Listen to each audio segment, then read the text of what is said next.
start off with some review just to kind of get ourselves back in the game. So what is the end game, the end goal of Christian parenting?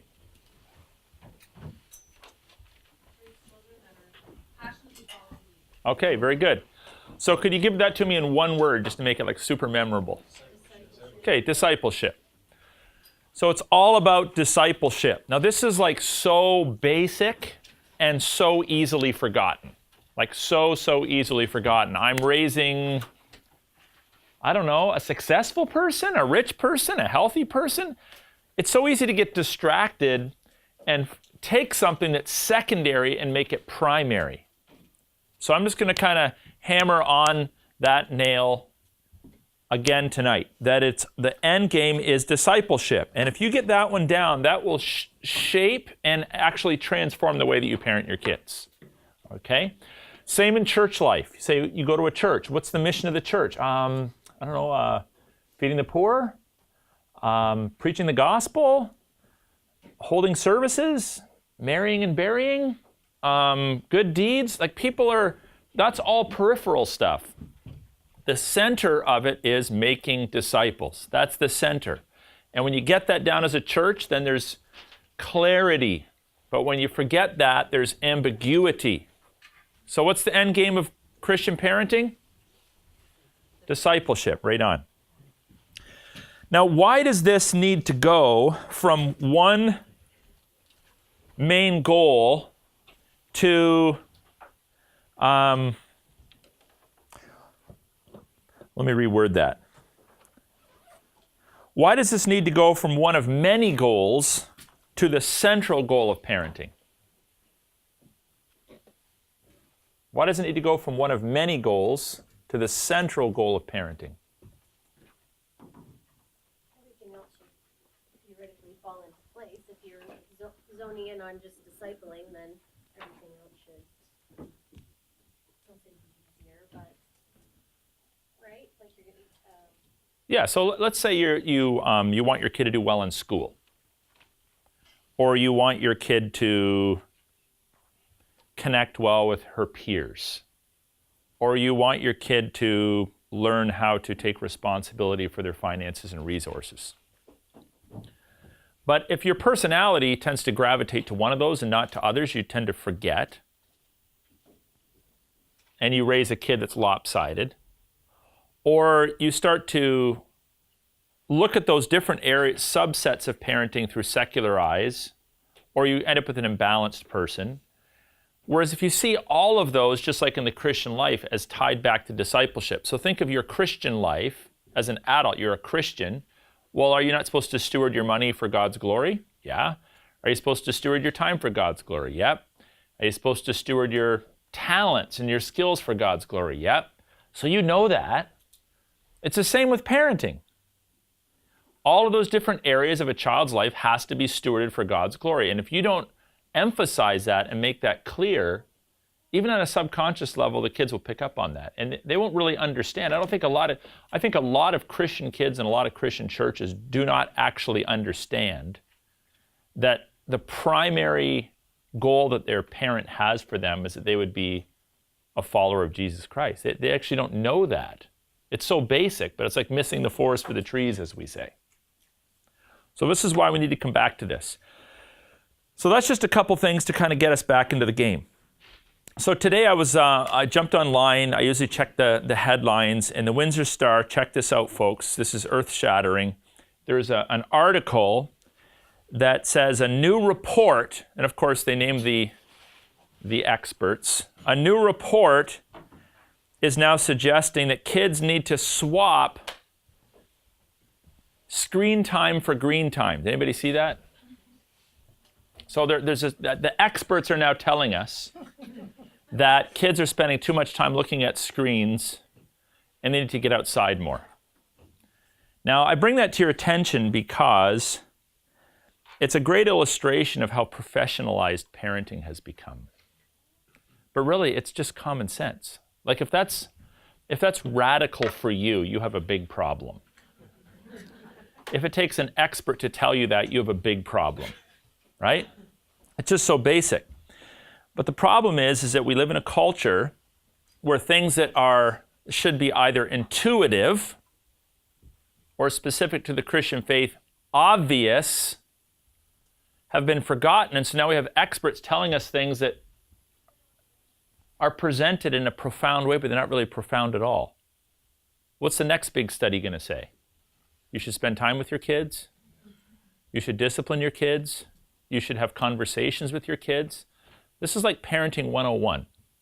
But so many times people just forget that and get bogged up, get kind of distracted and get off in the weeds. So what we're going to do tonight, that's just to kind of get you back in the game. We're going to move on.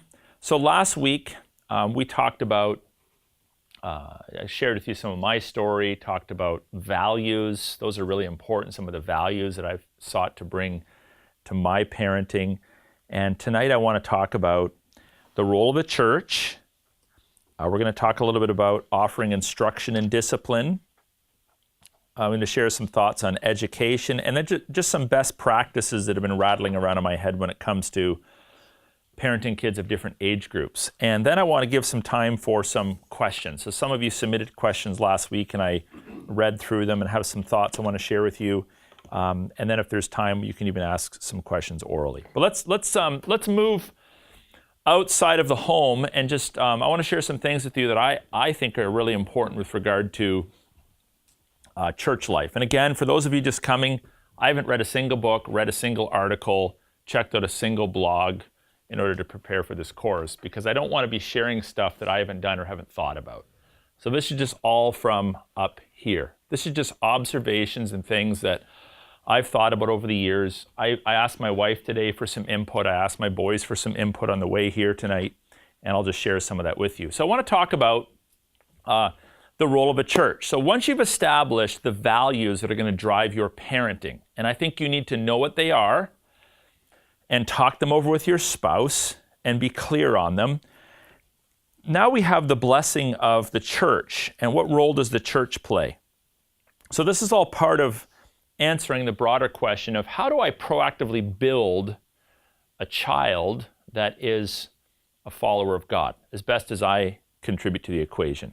So let me just start off by saying this. The church is not directly responsible to raise your child, you are. We're not taking that responsibility. We don't respond super well to parents that come to us and say, my kid's off the rails, it's the youth group's problem. My kid's off the rails, the Sunday school teacher obviously didn't do their job. We have a supplementary role, but it's not our job to raise your kids. Nor are we going to interfere with the decisions that you make as a parent, unless, of course, they're blatantly in contradiction to Scripture. So there's lots of flexibility. We come from different backgrounds. There's a lot of different ways to slice it, and you're going to bring your own personality, your own background, your own culture, your own age, your own experiences, your own marital situation into the task of raising kids. And as I was looking at the question, it struck me, like we have people here that are raising kids as a husband and wife. We have people here that come from, that are raising kids from like split families where both spouses have kids. We have single parents, and we have people with older children. We have some people that don't have kids yet. So there's lots of diversity. But I do want to talk to you about the fact that while the church is not directly responsible for raising your child, you are, guess what? The church is on the same mission that you're on, which is to make disciples. And so this is why the church can be a huge asset to you in raising your children. So it's not their job to do it, but they have the same mission that you have. Isn't that great? So collectively, when we come together, we want to make disciples. And some of the disciples that we want to make are your children. So being that we're on the same mission, why not take advantage of the resources that God's church has in order to be a blessing to each other? If you check out 1 Corinthians 12:12 and following, you'll be reminded there of the whole discussion that Paul has about the church as a body. Think about that image for a moment.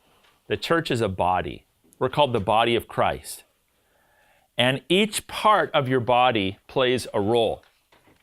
So have you ever had the experience where you get a little cut or a bruise, and all of a sudden that's all you're thinking about? So I cut myself right here a couple weeks ago. I was washing a glass and it just came apart. My hand got cut open. Now, it healed up fairly quick, but the last 2 weeks at church, I've been like, not sure if I want to shake hands. And I, put your hand out, Phil. So when people come, you're not even thinking about this, but I come in like that, and I grab the guy's hand or the woman's hand, because if he squeezes my hand like this, it still hurts. Maybe not so much now, but it did on Sunday. So it's funny how I never think about that part of my hand until it's injured. And then all of a sudden, all my attention's on it. I don't want that to hurt. I don't want that to be injured more. I don't want it to open up. So this image of the church, the more important parts, the less important parts, Paul says to us in 1 Corinthians, everybody plays a role, even if you're a knuckle, even if you're a baby toe. Everybody plays a role in the life of the church. And when we all kind of come together and we do what God has called us to do, we actually put Jesus Christ on display in his physical absence. So Jesus is walking the earth for 33 years, ascends to heaven, and he's replaced with the church. And collectively, we put Jesus on display. That's why the church is called the body of Christ. We are the representatives of Christ. We put Christ on display. And so, if you're wanting to raise your kids, why would you not expose them to other people that are trying to put Christ on display? If the end goal of Christian parenting is making disciples, and those disciples are disciples of Christ, and the church together puts Christ on display in a greater way than you can individually or I can individually, because I might just be a knuckle, why would you not involve the church so that your children can see a broader portrait of Christ's presence on earth? Why would you not do that? So, for example, you might be a mouth in the church, like I am. You speak a lot. But your kids need more of Christ than just someone talking at them. You might be a servant, and someone who's a mouth may not be super gifted in that area. Or you might have the gift of generosity. Or you might be a discerning person, the kind of person that can offer wise counsel. You might gravitate towards truth. You might gravitate toward grace. There's grace people and truth people in the church. And as our children are exposed to the broad gifts and backgrounds of the church, I think they really do benefit. So with that in mind, I want to share with you 6 things that I've sought to encourage in my children and in my parenting, because I believe that everything I've just said is true. So here's kind of how this has worked for us. First one is this. We've sought to demonstrate 100% commitment to involvement in the church. So 100% commitment. So this is all under the category of the church. 100% commitment to involvement. Why? Because we're legalistic? No, not because we're legalistic.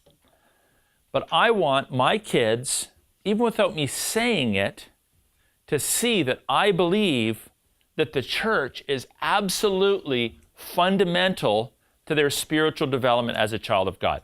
I just know this hands down. I don't have enough gifts, time, skill sets to be the only one that disciples my kids. I just don't have it. I don't have enough skill sets in my life and in my story. But there's other people in the church that do. And collectively, they all help to fill up the cup, so to speak. They all help to contribute to it. So 100% commitment to the church. And that means we talk early to our children about, and I'll come back to this a little bit later on. We share the gospel very early with our kids. Jesus seemed to have a fond heart for children. I have a fond heart for children. I've shared the gospel with my children as early as possible. When I believe my children have made a genuine profession of faith, I strongly encourage them to be baptized. This is probably one of the most common parenting questions I actually have had. If I add up all the questions I've had over the years, is what age should I baptize my child? When they're saved. When they've made a profession of faith. Well, shouldn't they have to prove it? No, that's not what baptism's for.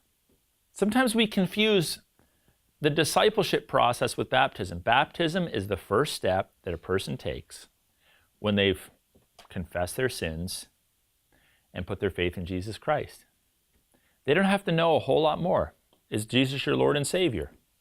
Yes. Did he die for you? Are you sure? Yes. Are you just saying this because I believe it? No, I believe it. You qualify. Get them baptized. So baptism, I would just say anecdotally that I find most children by the age of 6 are functioning in such a way that they can be pretty clear with you on where they stand in terms of faith matters. So if the kid's under 6, sometimes I do admittedly get a little nervous because I'm just not sure they understand. Something happens in grade 1. And so I've always felt very comfortable baptizing kids who have professed their faith from about the age of 6 onwards. Secondly, attendance.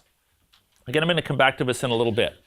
But attendance and participation in the life of a local church is absolutely essential. Okay? Big problem. Let's identify it. What's the problem with church attendance today? You tell me. What have you noticed? What's the trend? Sports takes priority. What else? What's the attendance patterns like? Yeah. I was just going to say a lot of church shopping. Like they don't like something new on. Yeah. So 2 or 3 years here, 2 or 3 years there, 2 or 3 years there. Yeah. Seasonal and special event. Pardon me? Seasonal and special event. Okay. So that would be the extreme, right? But we're here for the humps in the life of the church, never for the lows. So, you know, the old Christmas and Easter Christian, right? Here's the mindset that I think too many, not all, not even most, but too many Christians have. We will always be in church unless there's something else that we're doing. So what is that? That makes church the secondary priority. We're always going to be there unless something else has taken place. So I would just encourage you as parents to ask this simple question. When was the last time you said no to something else just because you felt it was important to be in church? As opposed to, when was the last time you said no to church because something else came up? So don't underestimate the simplest acts of discipling people. And I think this is one of the simplest, most basic aspects of the Christian life, and that is being involved in the life of a church on a regular, habitual basis. Then, of course, service. Susie and I have sought to model this because I think service is the primary display of Christian humility. I'm going to preach on this a little bit more on Sunday. I'm a little tired of people framing up humility simply as an attitude. It's 99.9% of times in the Bible, humility has nothing to do with your attitude. It has to do with your actions. It has to do with what you do for other people. And it revolves around service. The humble person serves. So we serve in the church. Obviously, Susie and I serve in the church. And we encourage all of our kids from the time of their baptism to serve in Christian ministry. And because we modeled that with the older kids early on, we never even had to, I've never even talked to Abby about it. I've never talked to Simon about it. They just do it. They just get involved in things. They just find areas of service. Good starting places are being a helper in Sunday school, serving in the nursery, showing up to kids' camp and helping make crafts with smaller children, sweeping floors, making lunches. So that's a seasonal ministry, but there's also lots of other areas to serve. Really, really important to model service. I'll tell you a quick story. Several years ago, we had a situation arise in our church where some people wanted to take a bunch of our youth on a mission trip. Remember when like New Orleans was wiped out, and for several years there was, devastation down there and houses that all needed to be rebuilt. Well, the interesting thing is that corresponded to the time when we were renovating this building, just to try to get into it. And it was like, if you saw pictures before, like it was pretty hideous, this building. So we're here, I was working like 80 hours a week, like splitting pastoral time with renovations. We had construction crews here just from the church, and we're doing all this stuff. And a lot of people showed up, and some people just never showed up, like ever. And probably the most conspicuous group that never showed up was the youth group. And so I get this request from the youth department, we want to go and renovate houses in New Orleans. In my carnality, I was furious. Because I was thinking, you want to go do something sexy. down in New Orleans. But we're here like every night busting our humps. And you're not even here, well, we don't know how to do it. Push a broom. Okay, if someone can put up drywall, but you can't pick up the drywall pieces. So I just realized at that point how important it is to help young people to understand that service is not sexy. And the best kind of service is this habitual, regular, low attention, not a lot of accolades for it kind of service. That's what builds character in people's lives. So I would strongly recommend to you as a parent that you help your children see the priority of service among the people of God. So that's the first one. The second one is fellowship. We love having people over to our homes. Sometimes we just have people over because we want to get to know them better. Other times we have people over that we deliberately want our children to be exposed to. Like, we want our kids to get to know these people. This is a quality couple or a quality family, and we want our children to start to build relationships with them. You might have heard even from your upbringing of families that deliberately host missionaries. For example, I put my little spiel in on Sunday for those of you who want to host kids from the Czech Republic. This is not just they're needing a place to stay. This is an opportunity for you to expose people from a different country that don't know Jesus to your kids. Give your kids opportunity to minister and show them that mom and dad are committed to hospitality. It's a huge win. It's a huge win for you as parents to have people over to your homes. Being involved in small groups, really, really important. Obviously, if they're really small and they cry a lot, they may not be suitable for a small group because they may be mildly distracting. But if there's a way of including, especially elementary school age kids, in the small groups that you're part of, I would encourage that. We did that for many, many years, and we found that was super helpful for our kids to get to know other adults. And then, of course, our youth groups. So we have middle school groups here at the church. We have senior high group, and we have a college age group. And I've always strongly encouraged my kids to be part of that. Now, I have had parents ask me on occasion, what if your kid doesn't want to go? I don't really know how to answer that question, to be honest, because I never had that problem. But I will tell you this, I think the primary reason why we never had that problem is because we always talked it up, years before they were allowed to go in it. So I remember every one of my kids being like in grade 4, oh, I wish I could go into middle school. Sorry, you gotta wait. Grade 5, oh, I wish I could go into middle school. Too bad, but the youth leader says I can come out. You're not going. You're not in grade 6 yet. And I want them to want to be there. And then it's like, wow, it's a rite of passage. I get to be in middle school. So I've never had to tell my kids to go to youth group. Same when they're coming into grade 8.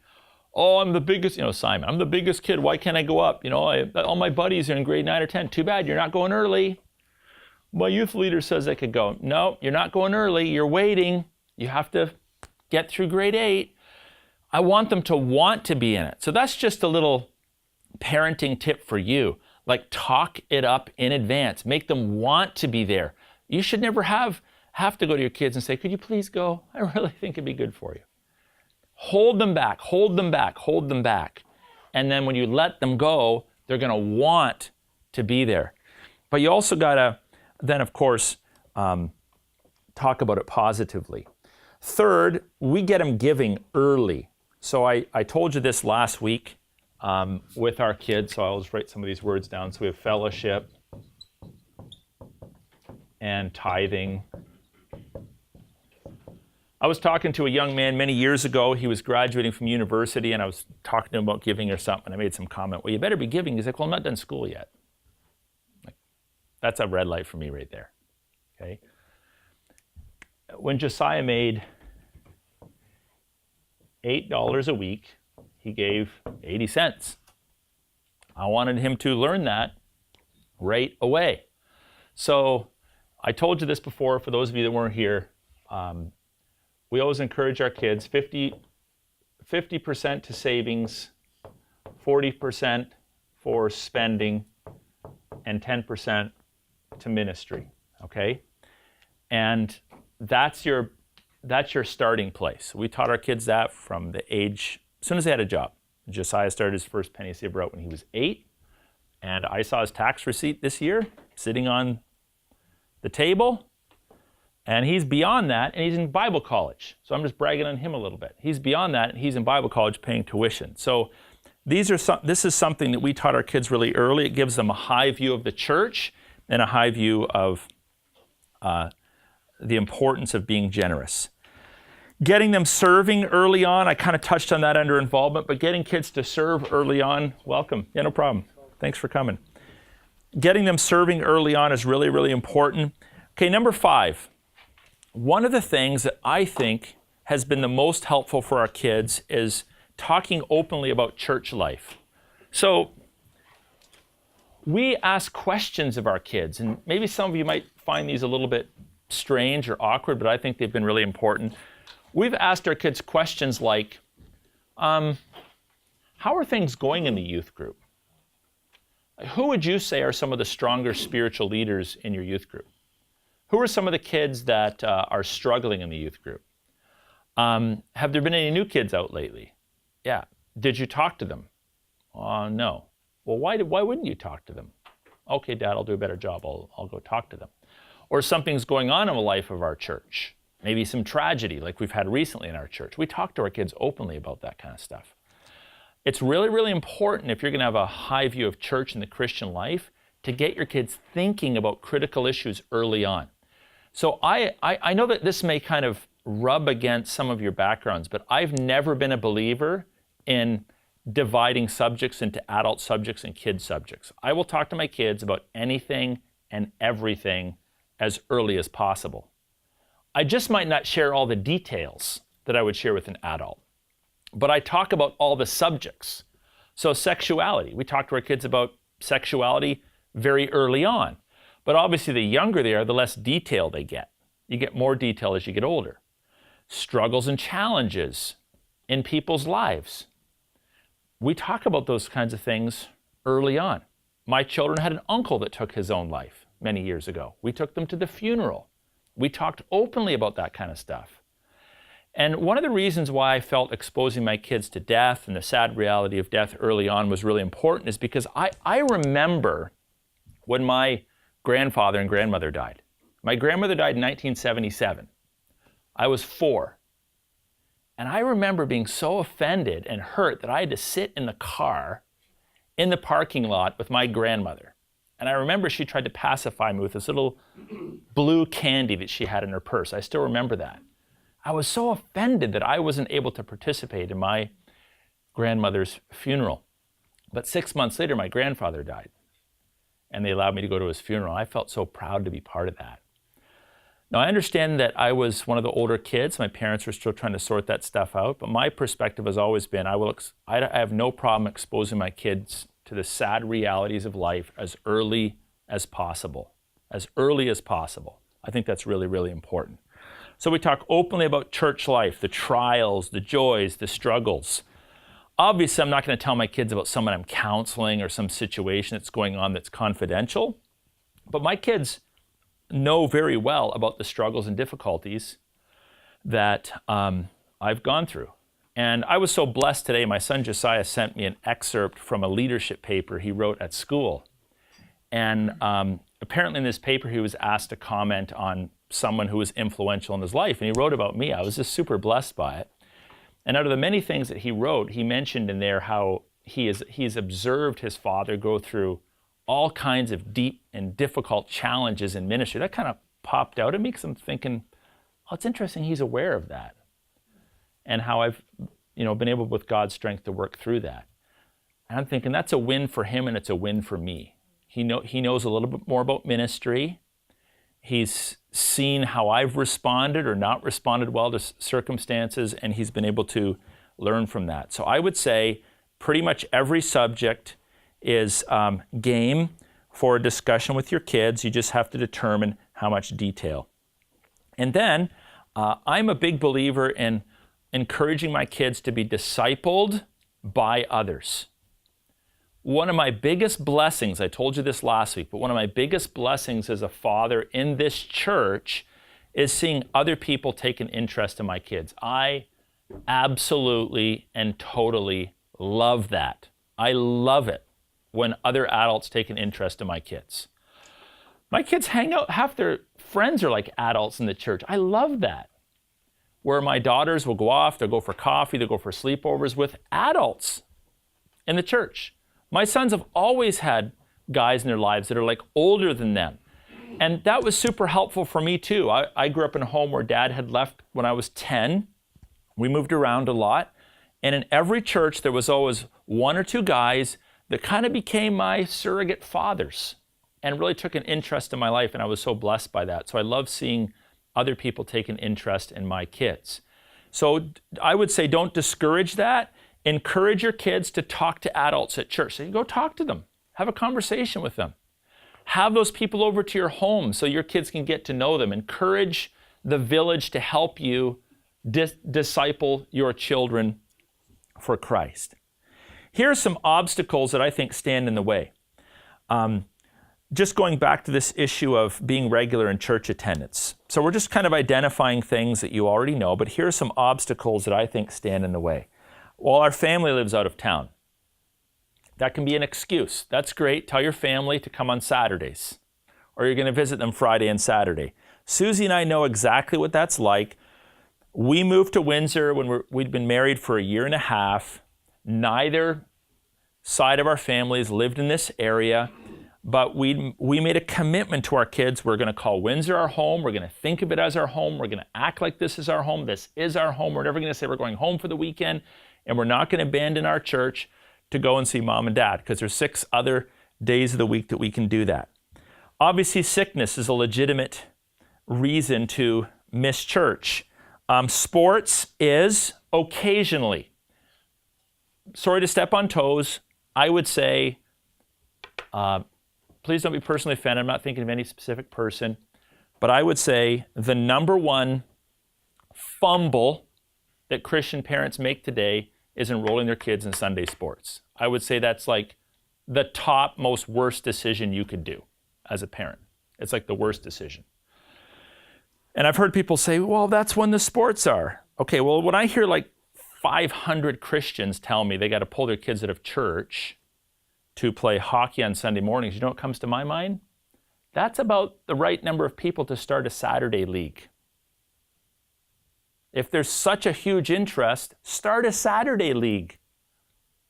But I would just say to you, if you enroll your kids in sports on Sundays that takes them away from the life of the church, you probably have just reduced by about 50% the likelihood that your child will be walking with the Lord as an adult. How do I know that? I've been a pastor for 25 years. So those little 13 and 14-year-olds in my junior high group 25 years ago, how old are they now? They're like 38-ish now. So I know them. I know some of them. And I could pretty much track, there's obviously some exceptions to the rules. The kids that were consistent and regular are doing well, as a general rule.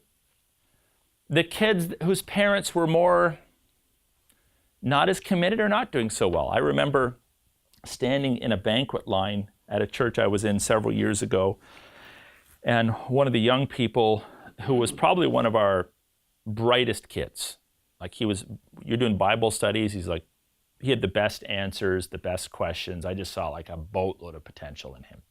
His father wasn't a believer, so he was already starting off in a deficit. His mom was a believer, but she came up to me and she said, I really appreciate the influence that you've had on my son. I'm thinking, okay, this is a compliment. This is good. Thank you for that. But one of the concerns I have is you're encouraging him to be in church, and we want him to become a soccer player. And I thought she was kidding me. And so I kind of made a joke about it. She's like, no, like I'd appreciate if you didn't invite him out to youth group and kind of press him to be in church so much because we want him to be a soccer player. And I just looked at her and I said, I didn't move to Windsor to pastor in this church to make soccer players. Not opposed to soccer. But that's not why I came. She's like, oh, okay, yeah. That kid, I just talked to my brother who bumped into him recently. He's like, man in his 30s. He's an absolute and total train wreck. Total train wreck. On multiple fronts. I mean, he's not moral, much less even remotely Christian. And that's just one example of many I could point to where the parents are like, well, sports is morally neutral, right? Yeah. But what are you communicating when you're saying coming together and worshiping collectively with God's people is what we do when we don't have anything else going on? It's a huge mistake. You guys catching my drift on this? So I'm just going to say this. I'm not a prophet or the son of a prophet. But if you do not heed my counsel on this, 10 years from now, 99% of you will come to me and say, I regretted that decision. That's how much of a believer I am in this point. This is not even like a gray area for me. You put your kids in Sunday sports, you've just dramatically reduced the likelihood of them being a diehard follower of Jesus Christ as an adult. Dramatically reduced it. So this is obstacles. So identify them and tackle the ones you are responsible for. So when you have challenges in raising kids, so they don't want to be in church, or they don't want to tithe, or they don't want to serve, or they're not interested in talking about church life, well, try to identify the ones that they are most likely to be interested in and just work on those. Have conversations with them on those points. Drive home those points. Come back time and time again and encourage them in the areas where they're showing some interest. I would say with regard to attendance, a good rule of thumb would be to not be away from your home church more than 8 Sundays a year. I think that's pretty generous. So you're going to be away 2, 3, 4, 5, 6 weeks maybe for vacation. There's going to be a couple of weeks where you wake up and you have the flu or you have to be out of town. But I think, and this is just anecdotal, I thought about this a lot. I think that being in church somewhere between 80 and 85% of the time is still being habitual about it. When you start dropping below that, you're there 3 weeks out of 4, then 2 weeks out of 4, then 1 week out of 4. You're not being habitual about it. In fact, I would just say it's a violation of Hebrews 10:25. What's Hebrews 10:25? Do not forsake the, what is it? Yeah, do not forsake the assembling of yourselves. And then what does it say after that? As some are in the habit. It's a habit. So holy habits, getting into routines is really important. I have learned that kids, especially when they're really young, are imprinted by routines and schedules. So they have to be good routines and good schedules. But they're imprinted by good routines and good schedules. So that means mom and dad have to model what they want their kids to model. So the first step of teaching someone is to model it. And then the second step is answering the question why. So when they're really young, you just take them to church. All you're doing is you're modeling it. As they start getting a little older, you start explaining to them why. Why? Why is this important? Why is this important? If you model it but don't explain the why, when they're older and they run into a road bump, they're not going to continue in it because they don't know why. But if you model it and you explain why is this a priority? Why do you think we take you to church regularly? Why do we make this a priority? That's going to stick. It's going to help them to see the importance of being involved in the life of a church regularly. So just to recap, 100% committed, making sure that you are heavily involved in fellowship in the life of a church, super important. Getting your kids to give, serve early, talking openly about church life, not just the joys, but also the sorrows. And encouraging them to be discipled by others. And some of those discipling relationships will just naturally rise up the more your kids are around the building. Right? If you're one of those people that shows up 2 minutes after the service starts and leaves after the sermon and before the final song, which, by the way, drives our worship leaders crazy. It drives them nuts when people leave after the sermon. They're like, nobody thinks what we do is important. But if you're one of those people that comes a little late, leaves early, you'll never build relationships. Stay around for a little bit. Chat with people. Let your kids mingle. Let them get to know other people. It's a huge benefit to them. I think obviously the fact that I work in the church, my kids have been forced to do that. And maybe when they were younger, there was times it's like, Dad, can we go? Can we go? But it's not like that anymore because most of them drive to church. They make their own plans. Sometimes they're here longer than I am. So that's been a blessing. All right.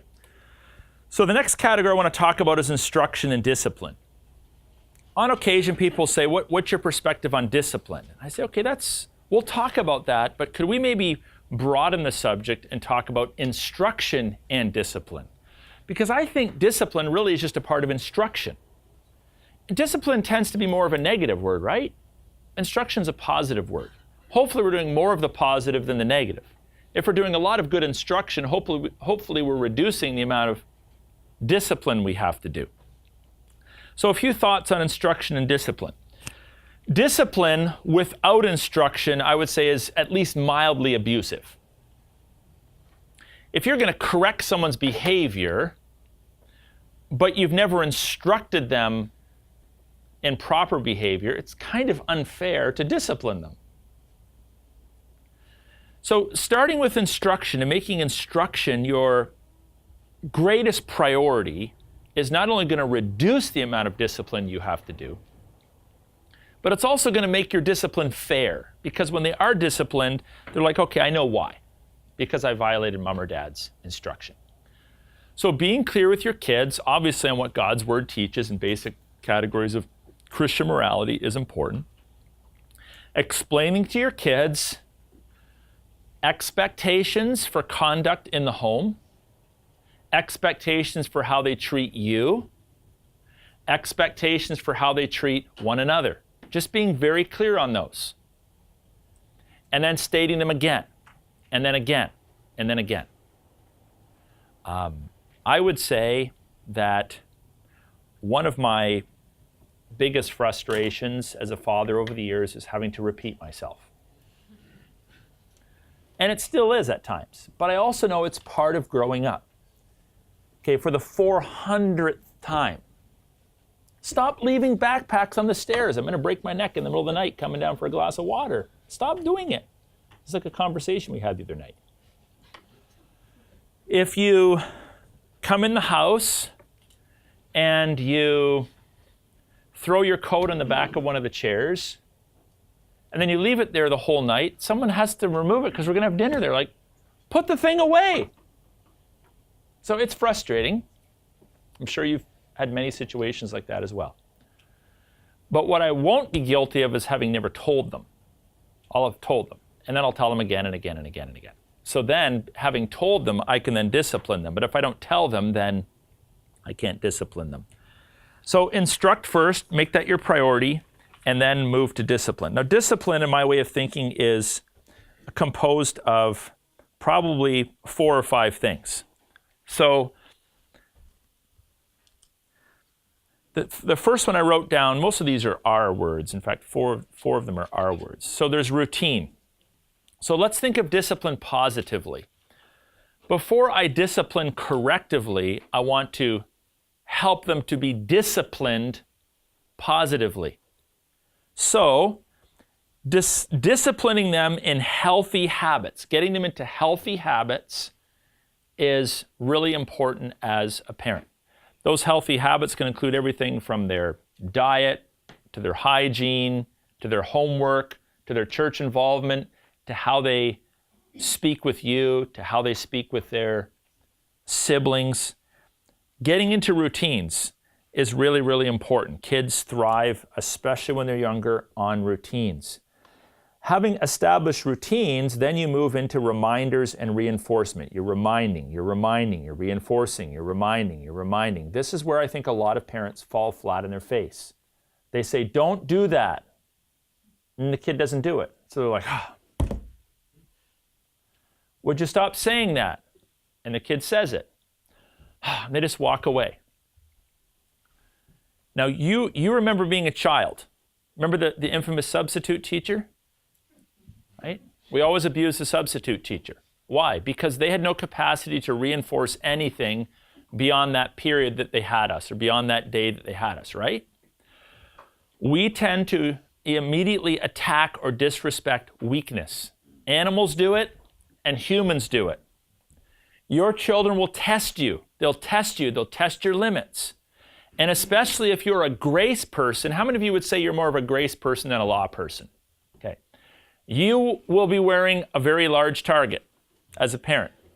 Your kids will test you. They will test you. They will test you. And as soon as you issue a proclamation and then don't reinforce that, they have won and you have lost, but eventually they're going to be losers. So it's vitally important, if you were going to issue an edict, a decree, an instruction, how much latitude, percentage-wise, how much latitude do you think is reasonable to give kids when a parent has issued an instruction? The correct answer is 0. No exceptions. So I'll give you an example that I gave in a sermon a couple weeks ago. Someone asked me recently, like, how often would your kids say no to you? The answer to that is never. Never. Really? Why would I let them say no to me? It's about as likely that they would say that to me as they would use the F word in my presence. I just don't give any latitude on that. And if you establish that in the early years, then it will just continue on and it actually gets easier. The easiest phase that I've ever had raising kids is teenagers. People are like, oh, teenagers is so difficult. Not for me. Teenagers has been very easy compared to those early years because I cracked the whip when they were young. I set those standards. I established the boundaries. Now, that's not to say that if you're kind of trying to drift into some of these things and you have teenagers that there's not hope for you, but a lot of us lose in the teen years because we don't reinforce in the childhood years. So what are some of the reasons why we don't reinforce in the childhood years? Easy. What else? Tired. Tell me about it. 5 kids under 6.5. What else? You're too busy. Too busy. Yeah. Busy, busy, busy. Busy's not always better. What else? How about fear of not being liked?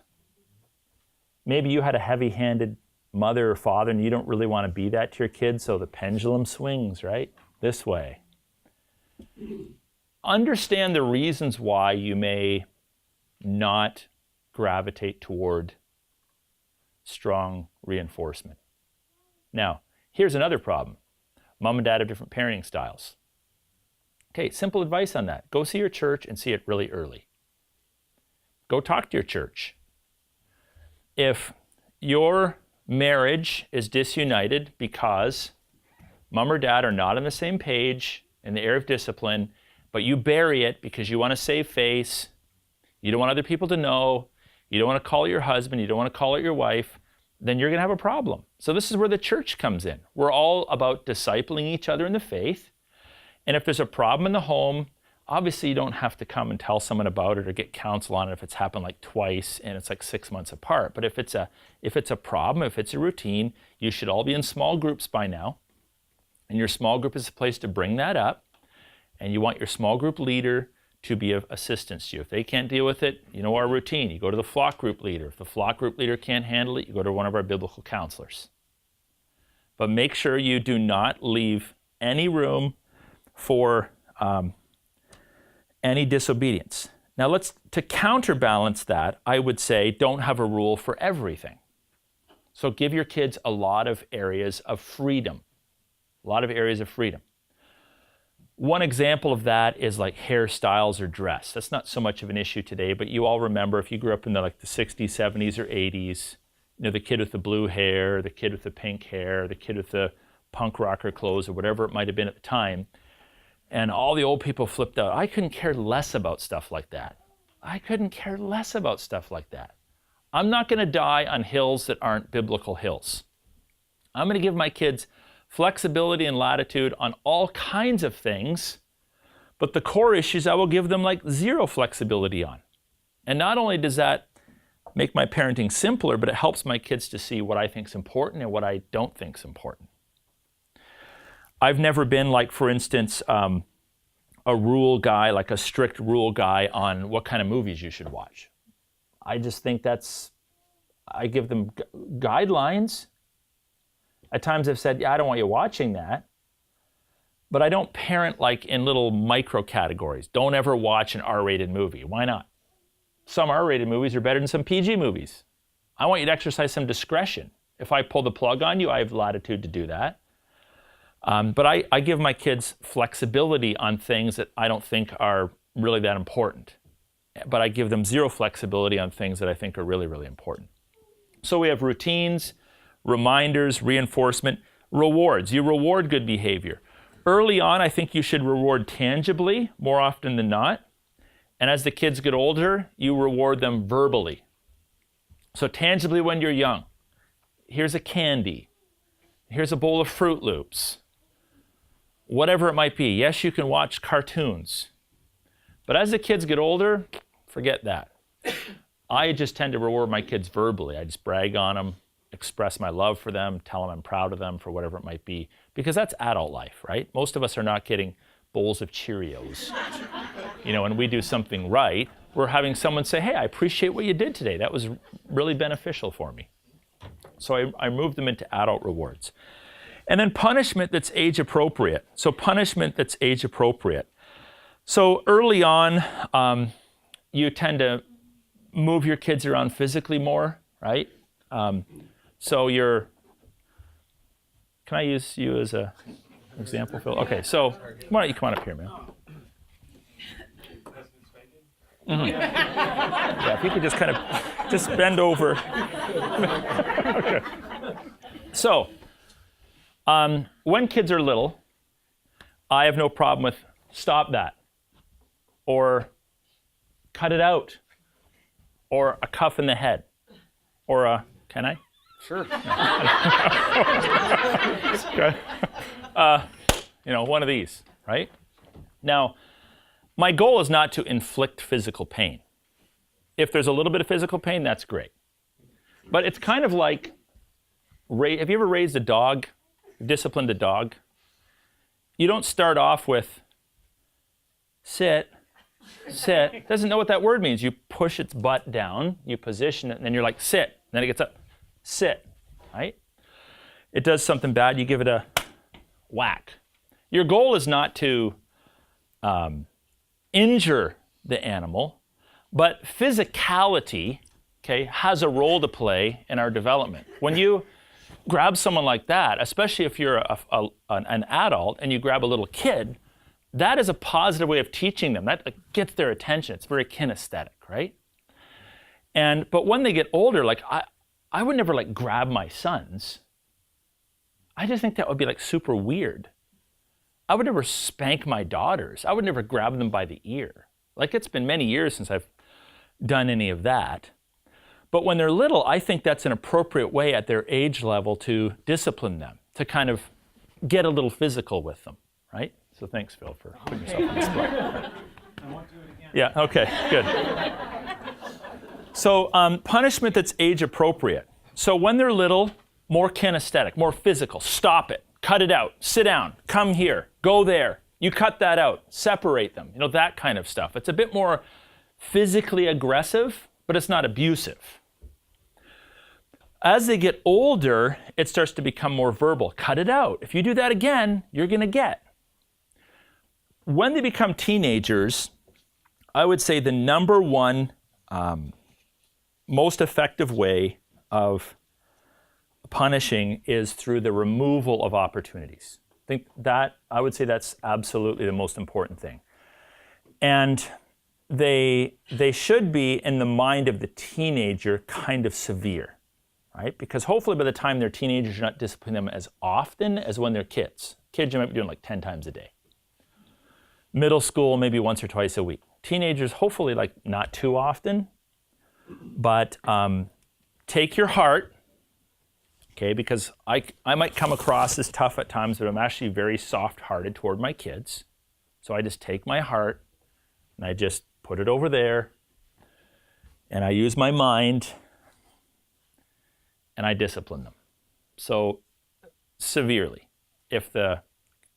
I'm generally only disciplining severely because I've emphasized so much that you do what I tell you to do.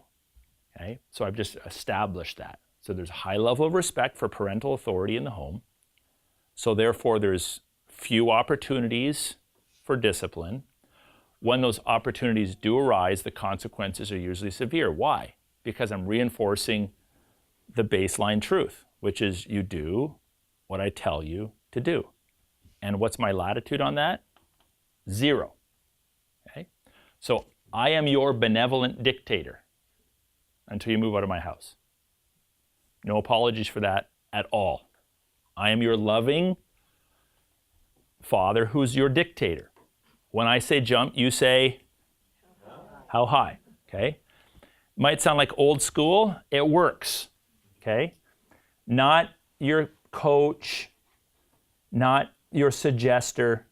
The Christian parent is a benevolent dictator to their children that are in the home.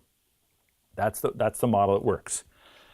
So I might say to my kid, okay, you do that again, and like you're off Netflix for like 4 months. Like a week is nothing. You're done, 4 months. If I catch you doing that, I have a vise and a ball peen hammer in my garage. I'm not going to use it on you, but I'm going to use it on your cell phone. Okay? So very strict. Levi, I'll give you an example. He kept leaving his wet towel on the floor. Wet towel on the floor. Kept telling him over and over again. It's on the carpet floor, so then the carpet's wet. I warned him. I said, you do it again, you owe me $200. Okay? And then I backed off a little bit. I said, you owe me $100. Right? So I fined him $100 for like time number 20. You owe me $100. Does that hurt when you're like 15, 16? Oh yeah, he's never done it again. Okay? So the $100 was worth it for me, less stress for me. Okay, I've just said to my kids, it's unfair for you to put me in a position where I have to ask you over and over again. Totally unfair. It's disrespectful to me as a human and as your father. Why should I spend my life thinking on your behalf? Why should I spend my life reminding you of what you need to remember? So the consequences are severe, right? He didn't like it. When I filled up my Suburban with that $100 and I told him that he'd paid for it, he didn't like it. But severe consequences, but very rarely. But if they happen, severe. One of my sons is screwing around in math class. I know what he's capable of. I said to him, if you don't pull up your mark by 15%, by the end of this semester, you're off TV for a year, dude. Okay? That's a severe consequence. Okay? He will do very well this year in math. Okay? It has to be severe enough that there's absolutely no way they will forget it. Okay? What you can do, you can always throttle back later on. You can always say like 2 months in, I've been doing well, I'm going to throttle back. But starting off too light, that's not an incentive. Okay, these kids have more than we did when we were growing up. Okay, so we have to be pretty straightforward with them about that. And really, at the end of the day, this is the way I view it. Them being off Netflix or off TV is actually a blessing. It's not really even a punishment. They just think it is. So I kill 2 birds with 1 stone. They think I'm punishing them. They feel like they're being punished. They act differently. But I also get them away from something that really isn't all that productive anyway.